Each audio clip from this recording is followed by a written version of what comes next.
I got married to Sarah right after finishing college. I was right there with her as she went from being an unknown new lawyer to a respected judge in the city. 2 years later, our son, Danny, was born. Danny was very much like Sarah, quiet, reserved, and we were never that close. This went on until one morning when I accidentally knocked over the 2 mugs that matched theirs. Sarah looked at me, annoyed. "How can you mess up something so simple?" she asked. Danny just stared at the broken pieces on the floor, a rare look of disappointment on his face. "But that was a gift from Mr. Gregg to Mom and me." Suddenly, I just felt exhausted. That night I told Sarah I wanted a divorce. She didn't even look up from her paperwork. "Don't bother trying to fight me on this," she said. "You won't get custody." She sounded completely sure that I would give up for Danny's sake. I just nodded. "Okay, I never wanted it anyway." Sarah's head shot up, a flash of shock crossing her face before she quickly returned to her usual blank expression. "I won't stop you if you want a divorce, but are you sure you've thought this through?" I carried my luggage out to the car, and I saw Danny hiding behind the door, watching me leave. "You're a judge," I said calmly. "You wrote the divorce agreement. Even if I wanted to back out, I couldn't, right?" I added, "I don't want any of our shared assets. Consider it child support for Danny. I'm taking the car." Sarah suddenly grabbed my car door, her voice trembling. "James Cole, if you're divorcing me because I took Greg's case, you don't have to." I tried to pull the door shut, but she held on to it. She took a deep breath, flustered. "I told you, I'm a judge with professional ethics. I have to be responsible for my cases." So, even now, she still thought I was the problem. I met her gaze and challenged her. "Sarah, if you're truly as ethical as you claim to be, why did you wait until I found out before telling me? And why did you accuse me of looking through your things after I did find out?" I had just gone into her study to clean, the same as I always did, and saw the case file by accident. For years, the files she left on her desk were never a secret. But this time, she got furious, yelling at me for not respecting her privacy. Seeing her stay silent, I pushed on. "Ask yourself, Sarah, do you really not have a single selfish reason for all of this?" She was stunned for a moment, then quickly composed herself. "I wasn't feeling well that day, and my attitude toward you was poor, but I apologized later." Apologized? That day, Sarah had screamed at me, and our son, Danny, stood in the doorway, watching everything in the study with a cold expression. "Dad, you don't respect Mom's privacy. Mr. Gregg would never do that." The next morning, before she left with Danny, she tossed one sentence at me. "I'll be home early tonight." That was her so-called apology. And the breakfast I had made for them sat untouched on the clean dining table. Neither of them had taken a single bite. Seeing the lack of understanding on her face, I couldn't help but let out a bitter laugh. For the past 2 years, I'm the one who's dropped Danny off and picked him up from school every single day. You've never been to a single parent-teacher event, let alone any of his after-school activities. So tell me, Sarah, why are you so eager to do the school run every day now?" The yard became completely silent. I had loved Sarah, and Danny was once my whole world. But people get worn out. Hearts can stop caring. The great Judge Sarah, so sharp and convincing in the courtroom, couldn't say a single word in her own defense. "James, these are just small, unimportant things." I closed my eyes, overwhelmed by an indescribable exhaustion. They're all just tiny, small things like grains of sand. But when the whole floor is covered in them, you'd go crazy trying to pick them all up. I had choked down this awful situation for years. Now, I was finally ready to spit it out. As the car slowly pulled out of the driveway, Danny didn't even say, "Dad." And I didn't need to look back at him. Not even after I had given up the chance to study abroad to take care of him, after I had spent whole nights holding him to get him to sleep, completely neglecting my own career, which was going nowhere. Sarah and I had been married for 8 years. Danny came into our lives 6 years ago. Even I found it hard to believe that our seemingly perfect family of 3 had come to this. It all started 6 months ago, with a case Sarah took on. The client was her college first love, Greg. Back then, Sarah was the brilliant, distant scholarship student at the law school, and Greg was the popular business student who chased after her constantly. They walked side by side down the tree-lined paths of campus, living out the kind of love story everyone wished for when they were young. And the deep love I kept hidden in my heart felt like a joke. Later, I heard Greg's parents didn't approve of Sarah's background and caused a huge scene at the law school. I guess some things are just too good to last. They broke up. At the time, I was spending a lot of time in the art studio to deal with my own sadness. And one day, I happened to see Sarah sitting in the classroom next door. She said she really liked my paintings. I was overjoyed, even if she only liked my art. Life went on, and I treasured every moment I got to spend alone with her. But I never dared to show any sign of my feelings, afraid she'd avoid me if she knew I loved her. Cautiously, my crush made me a coward. I had the courage to drink and talk with her, even trying to set her up with other guys so she would forget Greg sooner. But I never had the courage to tell her I liked her. Until our senior year, when I was coming back to campus alone and found her in an alley, being attacked in revenge for a case. The blood on her back had soaked through the simple white dress she always wore. That night in the hospital was long. I leaned close to her ear and whispered everything, telling her carefully how much I liked her. She said yes. We started dating, and eventually we walked down the aisle, but I never expected that 8 years later, Greg would reappear in our lives. What I expected even less was that he would become my son Danny's teacher. Sarah knew about this before I did. The moment Greg saw Danny, he immediately looked up his student file. When Sarah got the call, the man's voice on the other end was full of emotion. No wonder he looked so familiar. He's the son of an old friend. That was why Sarah had insisted on handling the school run every day since Danny started the semester. It wasn't because she felt guilty for neglecting her child. It was because she wanted to see that person every day. I wouldn't have even known if Danny hadn't mentioned it by accident. I worried every day that the two of them would be hungry without breakfast, that eating fast food all the time was unhealthy. It turns out they were rushing off to another man's house to eat with him every morning. Once upon a time, I had dreamed of a life with the 3 of us through all 4 seasons. But the present was no longer the future I had imagined. I bought a new phone and a plane ticket to France. That weekend, a painter I greatly admire was having an exhibition there. For the sake of my wife and son, I hadn't taken a single trip by myself since we got married. Trips with the 3 of us usually left me even more exhausted mentally and physically. I was in charge of planning every detail of the trip, and they were only in charge of complaining. The schedule is so packed. Going on a trip with you is more tiring than my job. What's so great about a temple?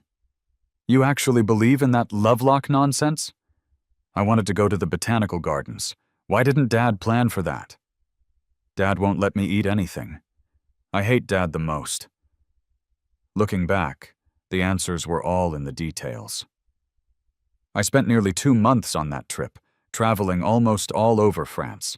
The evening breeze on the Seine, the poetry of the Tuileries garden, the gentle dusk over Montmartre, the brilliant history held within the Louvre. On busy street corners, the sound of a violin scattered on the wind, like a scene from a movie transitioning slowly and gracefully. Before, my whole world revolved around my wife and son. Now the mountains were just mountains, and the sea was just the sea. When I got back to the hotel, I saw one of my own paintings. A crowd had gathered in front of it, praising it with the most beautiful language. I looked at the vibrant, alive version of myself in the mirror, and suddenly felt detached from my failed marriage. Be like a mountain. I must be like a mountain, covered in fragrant grasses and flowers, but also made of the hardest stone. For myself, I will do what I can, and respect what I cannot. As soon as the plane landed, my old phone was flooded with missed calls and messages from Sarah. "Answer the phone, James. What the hell is your problem? Come home and apologize right now and I can still forgive you. Where did you put the gray silk scarf I wore to court last time? Danny has a fever. What medicine do you usually give him? James, what do you mean by not answering your phone? Even if we're divorced, Danny is still your son. You're still legally his father. The doctor said Danny's cough has been hard to treat since he was little. What did you do to manage it? James, I'm going crazy. Where are you?" After getting home, I sent a text. The herbal remedy. I remember the first time I made it for Danny. He was still so obedient. He took it spoonful by spoonful, and his coughing slowly went away. The last time I made it for him, he frowned and swatted the bowl out of my hand. Mr. Gregg said this is all just folk medicine. You're so dumb, Dad. The hot liquid splashed onto my hand, but I just told myself he was a kid and didn't know any better.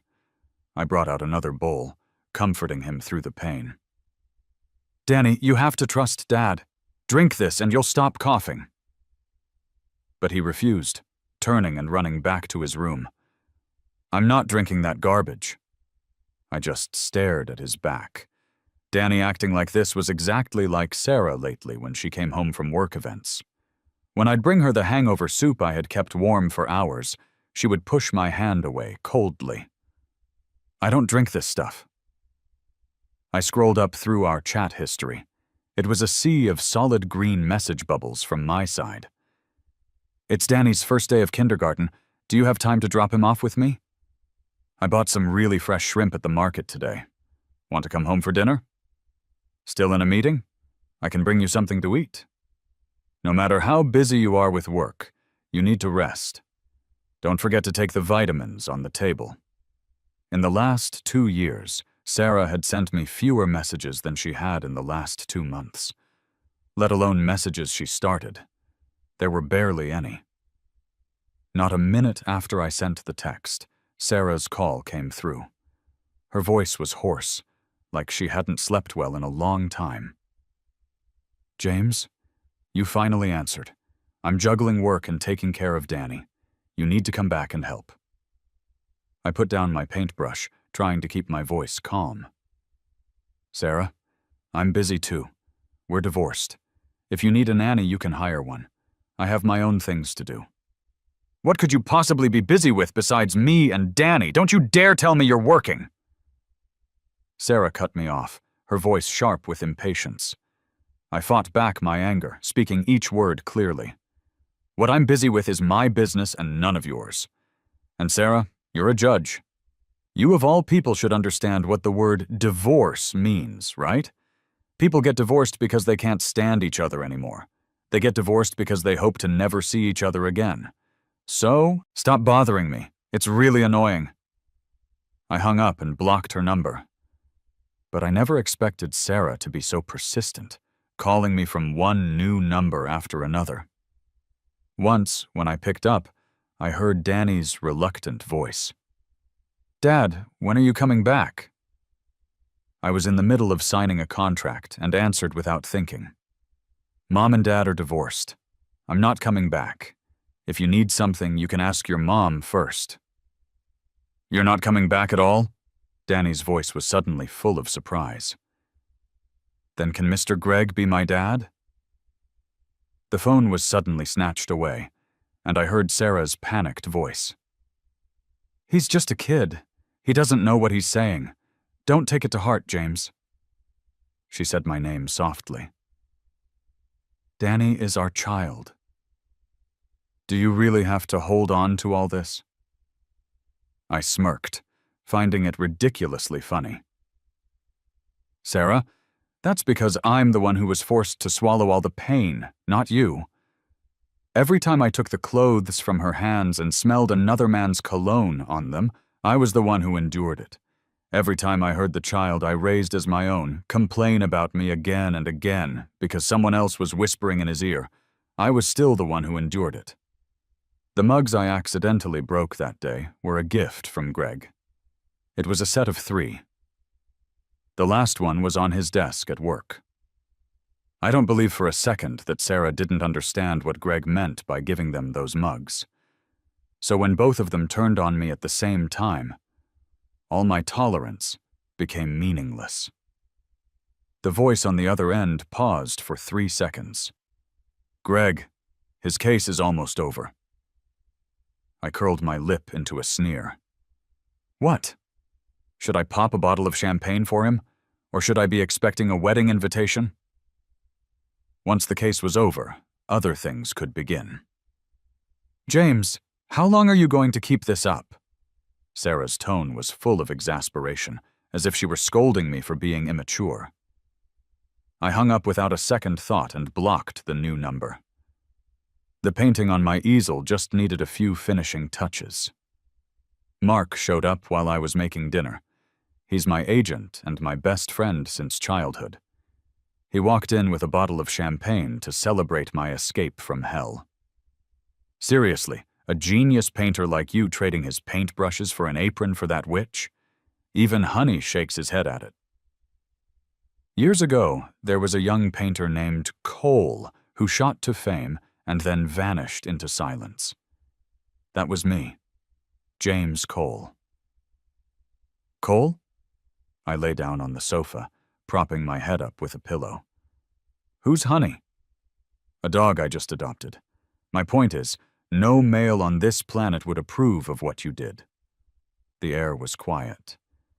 He cleared his throat and suddenly asked, "Are you still dealing with that ungrateful little brat school situation? That private school isn't just about money. The deal was you'd donate 2 paintings."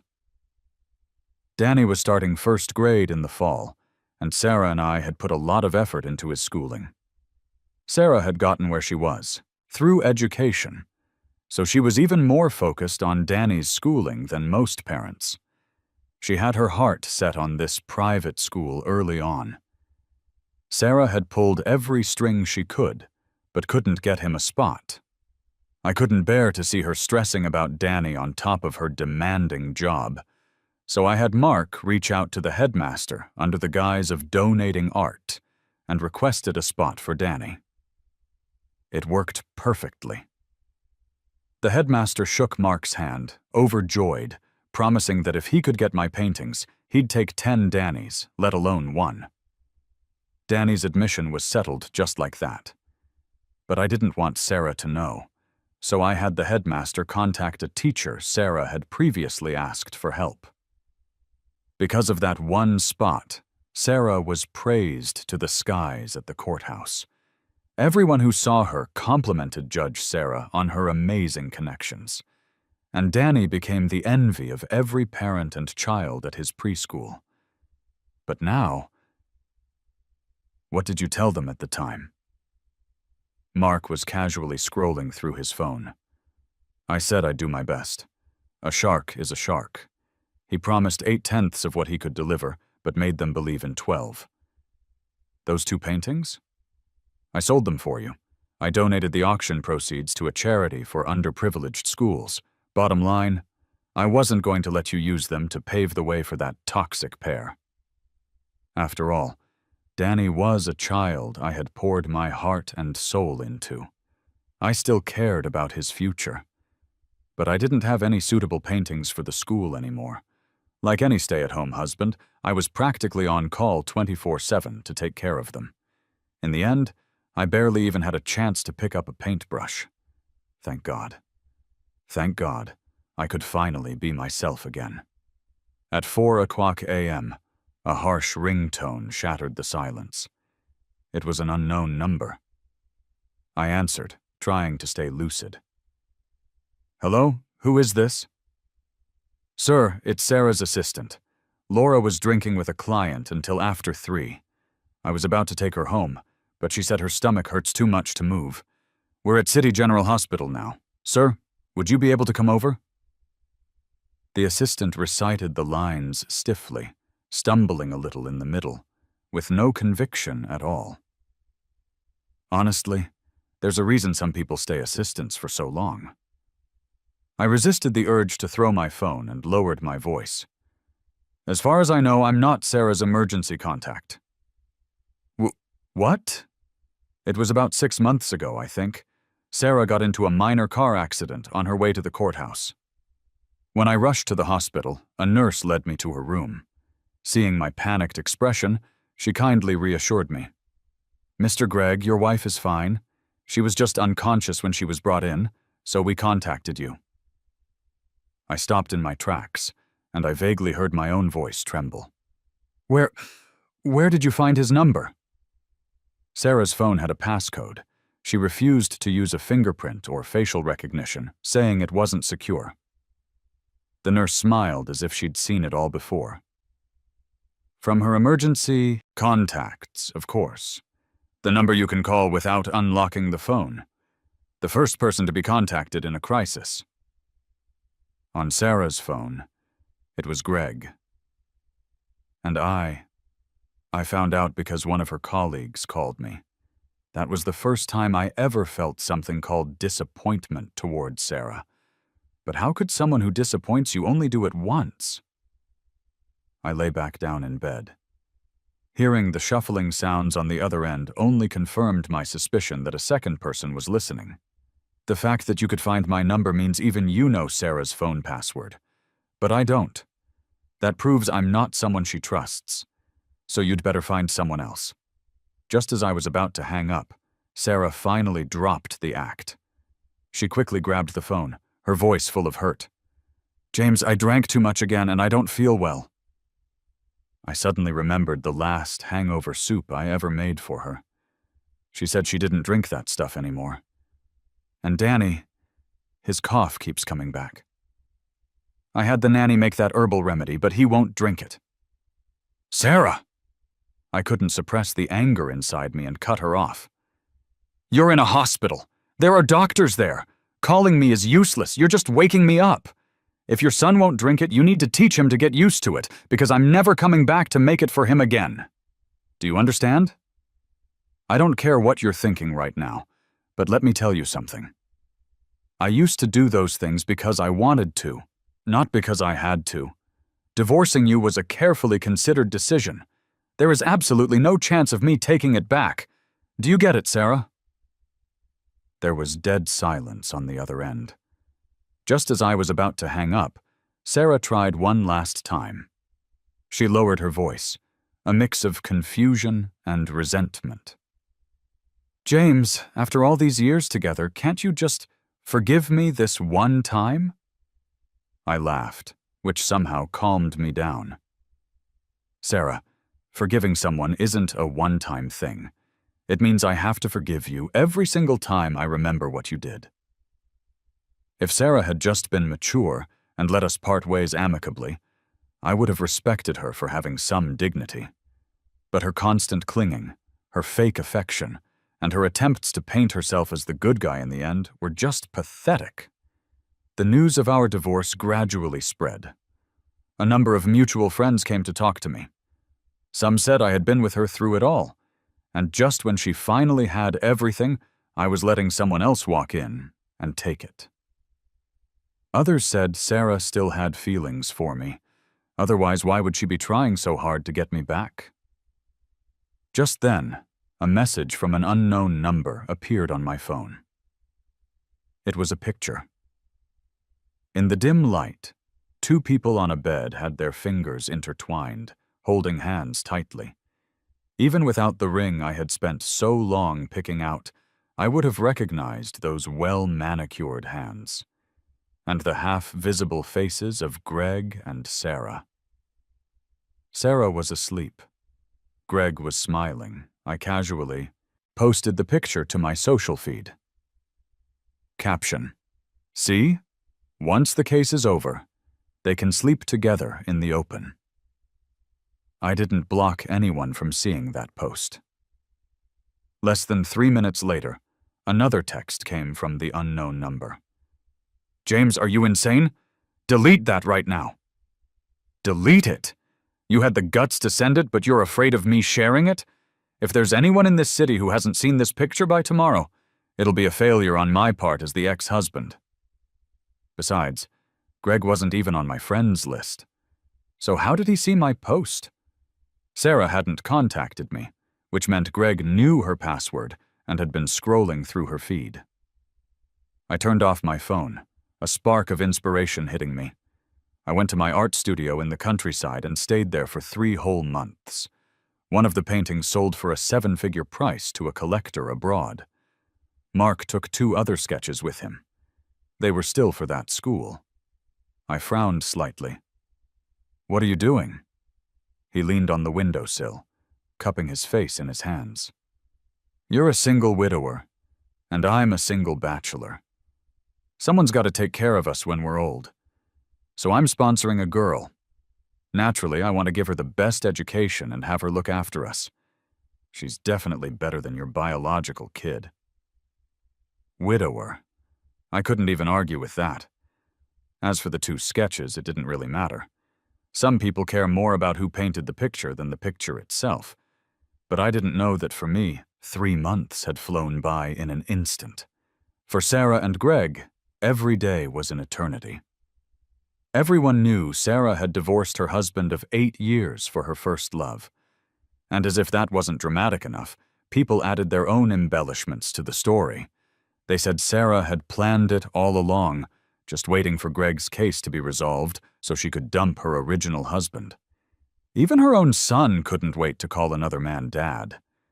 This wasn't a drunken mistake, as they tried to explain, but a premeditated affair. And I, the devoted husband she left behind, became the sole victim. Sarah's career was more or less ruined. No male clients wanted to hire her, and female clients worried about their own families didn't want to get involved in the drama. There are a million lawyers out there. If one doesn't work, you just find another. Greg had it even worse. He lost his job. No parent wanted to leave their child in the care of a homewrecker. Someone in the parents' group chat openly ranted, "I don't care if my kid's grades are bad, but if his character is rotten, I'll have nowhere to cry." Exactly. If my kid turned out like that, I'd find an open casket for him myself. He's a teacher, a role model, but he has no morals. How can we trust him? Fire him. Yeah, they'll let any creep be a teacher these days. Us millennials might not like to get involved, but we're not dead. I thought that would be the end of it. But Greg made the fatal mistake of trying to sling mud back at me. He wrote a long, dramatic post about his love story with Sarah and published it on social media. He named me specifically, calling me the homewrecker. He claimed I took advantage of him being abroad to create misunderstandings that broke him and Sarah up, and that I had swooped in to become Mr. Sarah. The rumors spread like wildfire, and some extreme internet users started digging up my personal information. Even Mark called to warn me that if my identity was exposed, the consequences could be serious. It's one thing for James Cole to be labeled the other man, but Cole the artist can't be. I had always wondered why Greg's family, who believed so strongly in elite education that they worked hard to send him abroad to study, would be content with him being a preschool teacher. Now I knew. The world is full of people you just can't help. I gave Sarah one chance to step up and clear the air. She said, "James, I can't lose my career, and Danny can't have a mother with a ruined reputation." So Danny could have a father with a ruined reputation? I almost forgot he'd already chosen a replacement dad for himself, so I was the one who had to take the fall as the homewrecker. and I guess I had already anticipated her answer, so I wasn't too surprised. I just let out a soft sigh. A sigh for misplaced devotion. A sigh for the unpredictability of life. Mark threw a pile of photos at me and stared at me for a long time. "Why are you crying?" Crying? I raised a hand to my face. My fingertips were damp. "I guess I just feel sorry for the pathetic fool I used to be." Mark clapped me on the shoulder. "Stop arguing with them. Why can't you just sit down calmly and slap them both across the face? Here, this is your weapon from your brother." He sent me a bunch of photos of Sarah and Greg together, eating and staying over at his place before we were even divorced. There was also a 57-page PDF file, a timeline of my relationship with Sarah from dating to marriage. It included interviews with all our old classmates and friends, a precision strike against Greg's sob story. That afternoon, the trending topics online were completely reshuffled. Adults love to sacrifice themselves for the greater good. They bring it on themselves. When you were naming the man you fought tooth and nail to protect, were you thinking of your first love, or me waiting outside the operating room? Rot in hell, you cheaters. I'd curse the world. I'd curse God. I'd insult my ancestors and look down on everyone, but I wouldn't dare slap a scumbag. The crappier the car, the more spare tires it has. What a load of crap about finding his first love again. Which law firm? Which preschool? You're not telling us the important stuff, so how are we supposed to avoid them? How easy is it to destroy someone's hard work? Experts work for a year to improve marriage and birth rates, and all it takes is one little cheating story. Wishing this guy all the best on his own. Hope he gets his old swagger back. The next time I saw Sarah, it was outside that private elementary school. She looked haggard, not even bothering with her usual polished makeup. Her eyes were bloodshot, her dress wasn't even ironed, it was wrinkled and bunched up on her. Mark had come down with a fever, so he asked me to take the little girl he was sponsoring, Mia, to school. Danny stared nervously at the little girl whose hand I was holding, his eyes filled with hostility. "Mom, why is Dad holding her hand? Didn't you say Dad would always be my dad? She's the poorest kid in class. She doesn't even have a mom or dad. Didn't Uncle Greg say only little princesses and princes can go to this school? Why is she here?" Sarah didn't say anything, just looked at me. I knelt down and straightened Mia's clothes. "Mia, why don't you head inside for class? I'll be here to pick you up tonight." Before I could finish, several figures hurried out of the school gate. "Mr. Cole! Mr. Cole! I'm so glad to finally meet you!" It was the headmaster. They had heard I was coming today and had been waiting at the gate. It was as if something suddenly clicked for Sarah. Her eyes filled with utter disbelief. "The painter they were talking about is you? Danny is still on the wait list because you suddenly went back on your word?" I shrugged and denied it. I didn't go back on my word. I just changed who it was for. It was for the classmate Danny looked down on the most. "Dad, I don't even have a school to go to. Why are you helping someone else instead of me? You have to tell them to let me in. I'll still call you my dad." I looked at Danny quietly. He was looking more and more like Sarah. His personality, too. He thought he could summon me and dismiss me at will, and he'd gotten used to it. He glared at me, his eyes filled with a blatant threat. I took Mia's hand, my face blank. "You don't have to." Sarah's face changed drastically, and she blocked my path. "He's just a child. How can you say that to him?" I laughed. Just a child? A 6-year-old child who, in order to go out with his mom and his favorite teacher, put sleeping pills in his own father's milk. If he hadn't grabbed the effervescent tablets by mistake, I never would have found out. He was so defiant then. "I want Mr. Greg and Mom to take me out to play. I don't want Dad to come." I slapped him hard across the face. It was the first time I had ever hit him, and it hurt me more than if I had hit myself. From that day on, he completely distanced himself from me. The rare times I heard laughter from his room, it was always when he was on the phone with his Mr. Greg. More than once, when I brought him his milk, I heard him wishing to the Santa Claus toy I'd given him. "Please let Mr. Greg be my dad. I hate my dad now so much." Now his wish had come true, and somehow it was my fault. The headmaster looked at me awkwardly. "If this is your child, we can also—" "That won't be necessary." I led Mia through the school gates, not forgetting to remind the security guard, "Don't let any unauthorized people in." Behind me, all I could hear was the sound of Danny wailing, but I thought to myself, I can't let it bother me anymore. Life moved forward one day at a time. Now my life is more focused on my art. I often travel to clear my head and find inspiration. The vastness of 3.7 million square miles of land, the surge of 1.2 million square miles of sea. The turning of the seasons across heaven and earth, a magnificent symphony played by ice and fire.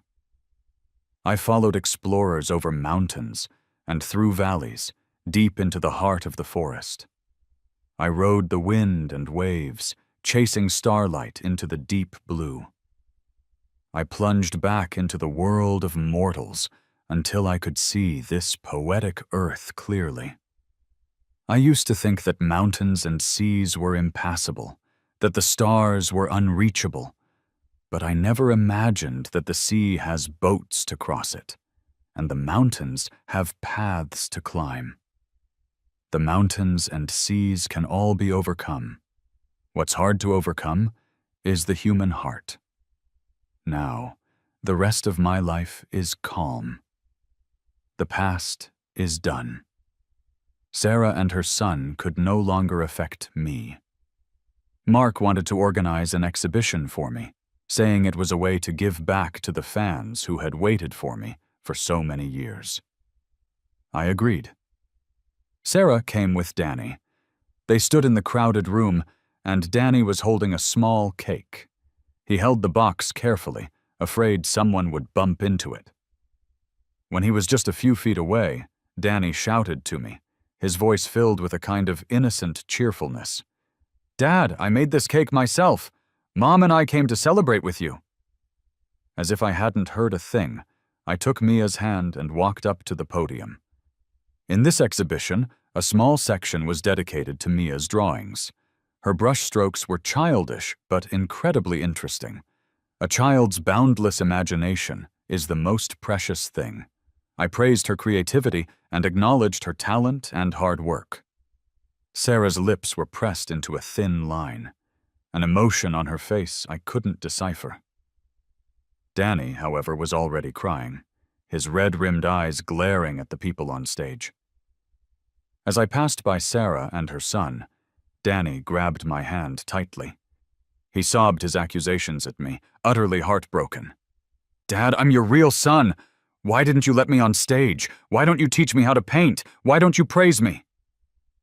I used some force, trying to pull my hand away. Sarah grew anxious and helped Danny hold on to my arm. "Don't be like this. Danny is your son. He needs you to comfort him right now." My son? Even if he is, it doesn't stop him from being an ungrateful brat. There was a time I would have sacrificed everything for this child. My career, my freedom, even myself.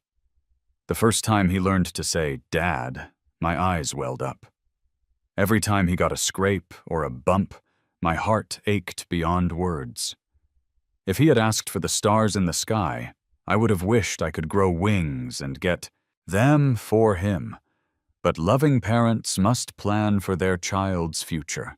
I set many rules for him, hoping he would develop good habits. Kids will be kids, but Danny used to take my words to heart. Until Greg appeared in his life. Until he started wishing Greg could take my place. He changed completely. On a scorching summer day, the street cleaners were drenched in sweat. Danny casually tossed his water bottle on the ground as if he didn't see the trash can just a few feet away. I put on a stern face and told him to pick it up. "I'm not picking it up. Those beggars will fight over it anyway." "Who said they're beggars? They're people just like us, earning a living with their own two hands." Danny shoved me hard, his voice full of annoyance. "No, they're not. Mr. Gregg said as long as Mom has money, I'm different from the other kids. Dad is always so pathetic and poor. I don't want you to be my dad." In that moment, I realized that I had raised him for 6 years, disciplined him for 6 years, and it couldn't compare to 6 months of Gregg letting him do whatever he wanted. I shot them a cold glance. "Sorry, I don't have time. If you don't let go, I'm calling the police." They were escorted out of the exhibition hall. It suddenly started raining outside. Danny took off his jacket and covered the cake box with it. He kept looking up at me with a pitiful expression. I walked past without a second glance, a faint smile still on my face. Sarah took a couple of steps forward to call out to me, opened her mouth, but couldn't get a single word out, her lips trembling. I had just returned to the country when I heard that Sarah had been pushed down the stairs by Gregg and taken to the hospital. My phone was full of missed calls from her mother. She was a very simple farmer. When we got married, she gave me almost all of her life savings. Her hands trembled as she handed me the money in a cloth bag. "I don't really have anything nice to give you. I just hope my daughter will treat you well." Out of a strange sense of guilt toward her, I went to the hospital. Just as he despised me, Danny also hated his grandmother, but now he could only cling to the old woman's leg, sobbing uncontrollably. When he saw me, he cried even harder. I found the doctor to get a general idea of the situation. Sarah's injuries weren't serious, but she seemed completely uncooperative with the treatment. When I walked into her room, I saw a flicker of light in her eyes. She said with certainty, "James, I knew you wouldn't leave me to fend for myself." I frowned slightly, suppressing my irritation. "Sarah, do you think you seem particularly devoted right now?" Sarah was taken aback, then looked at me with a sincere expression. "No, James, with Gregg, it was really just about my pride. That day was your birthday. I was decorating the house to surprise you, but I didn't expect Gregg to show up. We got into an argument." I let out a bitter laugh and looked at her mockingly. "I haven't celebrated my birthday in 6 years. Ever since we had a child, I became the least important person in the family. What's a birthday? Sarah, you don't like me. You just think it's a shame to have lost me." The person on the hospital bed flinched and almost instinctively lowered her gaze. I ignored her and continued to expose her thoughts. "If you like strawberries, you'll buy them without a second thought. You don't like bananas as much, but you'll still buy them because they're good for digestion. Liking someone is just liking them. You don't weigh the pros and cons." At first, she just wasn't used to being without my meticulous care. Later, she realized I might be more capable than Gregg. Or maybe that little bit of pride she was holding on to was satisfied the moment Gregg came back to her. Sarah was like someone collecting seashells on the beach. When she found one she thought was better, she threw away the one she was holding without hesitation. When she realized the new one wasn't as good as the old one, she wanted to pick the old one back up. But we are people, not seashells. At the end of the day, you still care about Gregg. "I already told you I don't like him anymore. Can we just let this go? Why do you keep bringing up the past?" Oh, she's asking me why I keep bringing up the past? I looked at her steadily, speaking each word with emphasis. That's because the problem was never properly resolved. You selfishly asked me to be generous, and you pretended to be clueless to dismiss my pain. Sarah, you don't need me, and only me. You just think I'll soften up and waver, so you're trying to disgust me like this. Sarah tried to grab me, but the pain from her injuries caused her to fall pathetically off the bed. This was the second time I had seen her cry. The first was the day she and Greg broke up. Back then, I held my heart in my hands and tried to piece hers back together, terrified she wouldn't recover. Seeing her cry again now, I felt nothing at all. She pleaded with me through her tears. "James, give me one more chance. We have a child. We had a happy home. Please don't give up on me and our son so easily, okay?" "No, not okay at all. Save yourself some dignity, Sarah." Behind me, I heard cries of agony and the sound of fists hitting the floor. I closed the door decisively. There was no turning back. Bringing an umbrella after the rain has stopped is just a burden. The next time I heard about Sarah, she had already taken Danny and moved back to her hometown. I would send child support to her every month. I didn't neglect a single one of my duties. I just wouldn't love him the way I used to. Sarah would often send me pictures of Danny's report cards. He was always first in his class. One day, I got a call from Danny. He asked, "Dad, if I get first place lots and lots of times, will you come back?" 5-year-old Mia was putting clothes she'd outgrown into a bag to donate to people in need. I reminded her, "Sweetie, can you wait for Daddy to help you pack those up?" There was a moment of silence on the other end of the line, followed by Sarah's hesitant voice. "James, you're married again?" Only then did I remember I hadn't hung up the phone. "Yeah, our kid is already 5. Was there anything else you needed?" The call was abruptly disconnected. I knew that they would never bother me again. Mia is Mark's daughter, and I'm her godfather. But I didn't feel the need to explain. From then on, a bird and a fish walk different paths. Our worlds will never cross again. A little while later, Mark came back with the application materials for my master's program abroad. His eyes were red, and he gave me a shove, annoyed. "You're going back to school at your age? Isn't helping me raise my kid good enough?" I smiled and hugged him. "He's my favorite professor, and this is the first time he's accepting graduate students in 10 years. You should be congratulating me. Without Mark's support all these years, life would have been impossibly hard. His unwavering belief in me put a filter on everything, turning a not-so-great me into someone pretty decent. Okay. Here's to our James Cole, no longer a broken piece, but free to roam the world." To that, I nodded firmly. The road ahead is sure to be lined with one blossoming tree after another. I will finally stand tall on my own mountain peak after the spring rains have passed.